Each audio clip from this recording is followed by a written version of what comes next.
నేను ఏ రోజు మాట్లాడలేదు, కానీ నాకు ఓపిక నశించింది. నాకు ఈ బాధ తట్టుకోలేకపోతున్నా, ఎవరు చెప్పుకోవాలి కూడా అర్థం కావట్లేదు నాకు. నా లైఫ్ మీద మీకు ఇంత ఇంట్రెస్ట్ ఎందుకు? మీ లైఫ్ మీద పెట్టుకోండి కదా. ఆ టైంలో మీ లైఫ్ మీద పెట్టుకుంటే బాగుంటది. ఒక అమ్మాయి జీవితంతో ఆడుకున్నాడు ఎందుకు?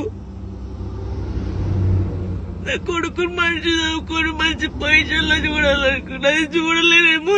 నాకు అర్థమవుతుంది. నేను బద్దల్లే పోతా. ఇది మాట్లాడితే మీరేదో ఆపేస్తారు, ఇది కాదు. ఓపిక నశించి నేను ఎప్పుడు దేనికి రియాక్ట్ కాలేదు. ఒక అన్నతో మాట్లాడే తప్పు, నా తమ్ముడని మాట్లాడితే తప్పు. ఎవరు పడితే వారికి లింకులు వేస్తారు.